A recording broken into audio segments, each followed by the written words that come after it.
अस्सलाम वालेकुम, मैं हूं सहमद हसन। आप लोग सहमद हसन यूट्यूब चैनल देख रहे हैं। टॉप क्रिकेट न्यूज़ का सेगमेंट आपके साथ शेयर करेंगे। नंबर 1 पर बात करेंगे, पाकिस्तान और वेस्ट इंडीज़ की सीरीज़ फाइनलाइज हुई है। टी20 को इंक्रीज़ कर दिया गया है, कितने टी20 किए गए हैं उसके वजह से बात करेंगे। नंबर 2 पर बात करेंगे, ICC fame of the hall में एक पाकिस्तानी वुमेन को एंट्री मिली है। किसको आईसीसी ने नॉमिनेट किया, कौन सी वो वुमेन है, उनके हवाले से भी आपको अपडेट देंगे। डब्ल्यूटीसी के फाइनल के लिए ऑस्ट्रेलिया और साउथ अफ्रीका ने अपनी प्लेइंग 11 अनाउंस कर दिया। उसके हवाले से भी आपको बताएंगे कौन से वो 11 हैं दोनों टीमों के। और पीएसएल की डेट्स को लेकर भी अपडेट आ रही है। जो पीसीबी है वो कंफ्यूजन का शिकार है, वो भी आपको बताएंगे। एक बड़े खिलाड़ी ने इंटरनेशनल क्रिकेट को खैरबाद कह दिया भाई लीग के पीछे, उसके वजह से बात करेंगे। 4 पाकिस्तानी क्रिकेटर्स ने अपने आप को बिग बैश में रजिस्टर्ड करवाया है, उसके वजह से भी आपको अपडेट देंगे। उससे पहले मेरे यूट्यूब चैनल पर आज फर्स्ट टाइम आने वाली ऑडियंस जल्दी से सब्सक्राइब कर दे, बेल के आइकन को सिलेक्ट कर ले, दबा दे, वीडियो को शेयर भी करें सोशल मीडिया पर ताकि आपको फ्यूचर में आने वाली तमाम लेटेस्ट क्रिकेट अपडेट्स मिल सकें। सबसे पहले बात करते हैं पाकिस्तान और वेस्ट इंडीज़ के दरमियान एक सीरीज फाइनलाइज हुई है, जो कि पाकिस्तान का जो टूर है बांग्लादेश है, जिसका पहला टी20 20 जुलाई, दूसरा टी20 22 जुलाई, तीसरा टी20 24 जुलाई शेर बंगला नेशनल स्टेडियम में खेला जाना है। टेंटेटिव डेट्स आई है उस सीरीज के लिए, लेकिन उसके बाद पाकिस्तान ने वेस्ट इंडीज का टूर करना है, जिसके लिए 3 ओडीआई और 3 टी20 इनिशियली फाइनलाइज हुए थे। अब खबर ये आ रही है कि वेस्ट इंडीज क्रिकेट बोर्ड ने ये कंफर्म अपडेट्स आ रही हैं कि वेस्ट इंडीज क्रिकेट बोर्ड ने पाकिस्तान क्रिकेट बोर्ड को एतमाद नहीं दिया है और ये फाइनलाइज कर दिया गया है कि 3 ओडीआई मैचेस की सीरीज को ख़त्म कर दिया गया है और 3 टी20 से बढ़ाकर अब जो मैचेस हैं वो 5 टी20 मैचेस की सीरीज कर दी गई है।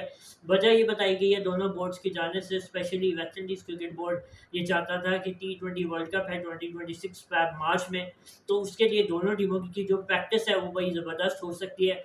तो इसके लिए अब 5 टी20 मैचेस जो हैं वो कंफर्म हो गए हैं और ये बड़ी अच्छी बात है कि अब दोनों टीमें 5 टी20 मैचेस खेलेंगी। और ये भी अपडेट्स आई हैं कि पीसीबी अब ये भी प्लान कर रहा है कि जो वेस्ट इंडीज़ का टूर होगा पाकिस्तान का, उसके बाद जो भी ज़्यादातर ओडीआई मैचेस हैं उनको टी20 में कन्वर्ट करवा दिया जाएगा मुतलका बोर्ड से बात करके।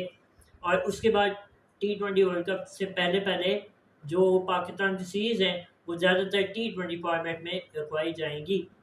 इसके बाद जो डेटा आई है वो पीएसएल की डेट्स को लेकर आई है। पीसीबी कंफ्यूजन का शिकार है। आपको बताया था कि पीसीबी ये चाह रहा है, जो फ्रेंचाइजीज हैं वो ये चाह रही हैं कि जो पीएसएल 11 है 2026 से पहले 2025 में दिसंबर के एंड पे या दिसंबर के मिड में और जनवरी के मिड में इसको दिसंबर के एंड पे स्टार्ट करवाया जाए और जनवरी के मिड में इसको फिनिश करवाया जाए। लेकिन उसकी बहुत सारी वजूहत थी। उसमें फिर ये भी था कि उस टाइम पे प्लेयर्स का अनअवेलेबल होना वो पॉसिबल नहीं था। पीएसएल को बड़ा झटका लग सकता था फॉरेन प्लेयर्स को लेकर। बहुत सारे प्लेयर्स फिर उस टाइम पे लीग क्रिकेट को प्रायोरिटी देते हैं, फिर इंटरनेशनल ड्यूटीज़ भी होती हैं प्लेयर्स की, तो प्लेयर्स अनअवेलेबल हो जाते हैं और पीएसएल की उस तरह की हाइप भी नहीं रहती। यूजुअली जो पीएसएल है वो फ़ैब मार्च में ही होता है, लेकिन इस दफ़ा आपको पीएसएल जो 2025 का था वो 11 अप्रैल से स्टार्ट हुआ, 19 मई को उसका फाइनल खेला गया, 21 मई को इनफैक्ट। तो ये बड़ा अच्छा टाइम रहा पीएसएल के लिए, क्योंकि आईपीएल भी उस टाइम पे हुआ और आईपीएल के जो अनसोल्ड प्लेयर थे वो पीएसएल में पिक कर लिए गए, पीएसएल के ड्रॉप में आ गए।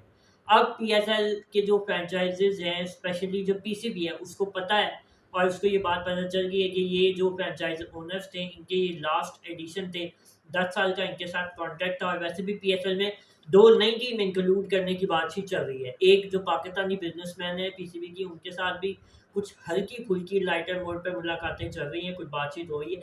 एक अमेरिकन बिजनेसमैन है जिनके साथ पीसीबी की बातचीत चल रही है। और पीसीबी जो रेवेन्यू जनरेट करता है वो 900 बिलियन है, यानी कह लें कि 9 अरब रुपए, जिसमें से 900 करोड़ रुपए, जिसमें से जो पीसीबी है वो इन फ्रेंचाइजीज को भी रेवेन्यू देता है, फिर ब्रॉडकास्टर से भी रेवेन्यू लेता लेता है। और जो मुल्तान सुल्तान के फ्रेंचाइज ओनर है अली तईन की फ्रेंचाइज से भी पीसीबी 1 बिलियन कमाता है मुल्तान सुल्तान से।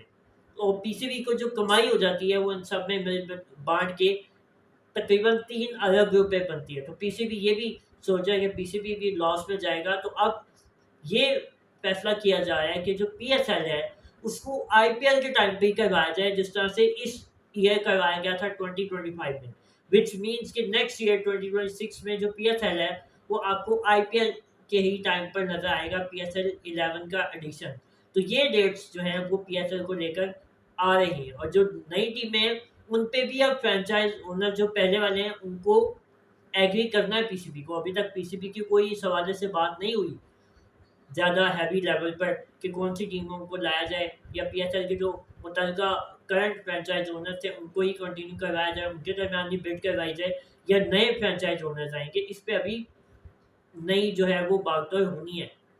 इसके बाद जो अपडेट आ रही है वो अपडेट आ रही है जी, एक ICC वुमेन की जो फेम ऑफ द होल है उसमें पाकिस्तान की सना मीर को एंट्री मिल गई। इससे पहले 7 पाकिस्तानी हैं जिनको जो मेंस हैं उनको एंट्री मिली थी, जिसमें वसीम अकरम है, जवेद मियादाद हैं, इमरान खान है, अब्दुल कादिर हैं, और भी काफ़ी सारे लोग हैं 3-4। लेकिन पाकिस्तानी जो सना मीर हैं वो पहली हैं, बड़ी शानदार इनकी परफॉर्मेंसेज हैं। PCB के जो चेयरमैन है मोहसिन रजा नकवी, उन्होंने इनको अप्रिशिएट किया, उन्होंने कहा शाबाश सना मीर, आपने कमाल किया, और उम्मीद है कि आप जैसी जो टैलेंटेड वुमेन्स हैं क्रिकेटर वो आगे पाकिस्तान को लंबा सर्व करेंगी। इसके बाद जो अपडेट आई है वो आई है वेस्ट इंडीज़ के निकोलस पूरन ने ऑल फॉर्मेट से रिटायरमेंट का ऐलान कर दिया। बड़ी पथेटिक हरकत है इनकी, बड़ी पुअर हरकत है कि इन्होंने, इतने ये यंग क्रिकेटर हैं, अभी तो इनकी 29 साल उम्र थी और 29 साल के थे। 2024 में अंडर 19 की नुमाइंदगी की थी इन्होंने वेस्ट इंडीज़ के लिए, कप्तानी भी इनको बहुत लंबी मिली, वेस्ट इंडीज़ ने इन पर बहुत ज़्यादा इन्वेस्ट किया। लेकिन इस तरह के जो क्रिकेटर्स हैं, स्पेशली साउथ अफ्रीकन हो गए, न्यूजीलैंडर्स हो गए, वेस्ट इंडियंस हो गए, इनमें ये बड़ा ट्रेंड चल पा है कि ये लीग्स की खातिर इंटरनेशनल क्रिकेट को ठुडे मारते हैं, और लीग्स की अपनी जेबें भरने की खातिर, अपनी पेट भरने की खातिर ये लोग जो हैं वो इंटरनेशनल क्रिकेट को बिल्कुल भी प्रायोरिटी नहीं देते। अब ICC को इस पे इनिशिएटिव लेना होगा, ICC को स्टेप डाउन करना होगा, ICC को स्टेप लेना होगा, और इन बोर्ड्स को ICC को कहना होगा कि जो लोग इंटरनेशनल क्रिकेट को बिल्कुल भी प्रायोरिटी नहीं देते उनको बोर्ड से दूर करना होगा, और उनको फिर NOC नहीं देना। अगर एक दफ़ा इन्होंने इंटरनेशनल क्रिकेट को अर्ली एज में रिटायरमेंट ले ली तो फिर इनको उस लीग का या उस कंट्री की लीग का जो है ना वो NOC नहीं देना चाहिए। क्या IPL, क्या TPL, क्या बिग बैश लीग इन्होंने खेलने के लिए तमाशे लगाए हुए हैं। जब मर्जी जिसका मुंह उठाते हैं, जिसका दिल करता है रिटायरमेंट अनाउंस कर देते हैं, वो हेड क्लास से आके कहते हैं कि जी मुझे अब इंटरनेशनल क्रिकेट में वो मज़ा नहीं आया, वो मज़ा नहीं आता, तो उसकी वजह से उसने रिटायरमेंट ले ली। इसके बाद जो अपडेट आ रही है वो अपडेट आ रही है जी, बिग बैश लीग के हवाले से 4 पाकिस्तानियों ने अपने आप को रजिस्टर्ड करवाया, जिसमें शाहीन शाफीदी हैं, शादाब खान है, शाहीन और इसके अलावा हारिस सऊफ है। हारिस सऊफ तो खेलेंगे। मोहम्मद रिजवान ने भी अपने आप को रजिस्टर्ड कराया। खैर उनकी तो T20 में जगह ही नहीं बनती, पता नहीं कहाँ से अपने आप को रजिस्टर्ड करा ली। इसके बाद जी साउथ अफ्रीका ऑस्ट्रेलिया ने अपनी जो WTC की लॉर्ड्स लंदन में फाइनल खेला जाना है उसके लिए प्लेइंग 11 अनाउंस कर दिया है। पहले साउथ अफ्रीका की बात कर ली जाए तो उनके जो कप्तान है टिम्बा बरगुना, उनकी कप्तानी में साउथ अफ्रीका कोई भी टेस्ट मैच अभी तक नहीं आ रहा। रियान निकल्टन और इडन मार्करम उनकी तरफ से ओपन करेंगे। इडन मार्करम और रियान निकल्टन, फिर इनके पास स्टब्स हैं, मार्को येंसन है, लुंगी अंगिडी हैं, रबाडा हैं, काफ़ी मज़ेदार नाम है, स्टब्स हैं।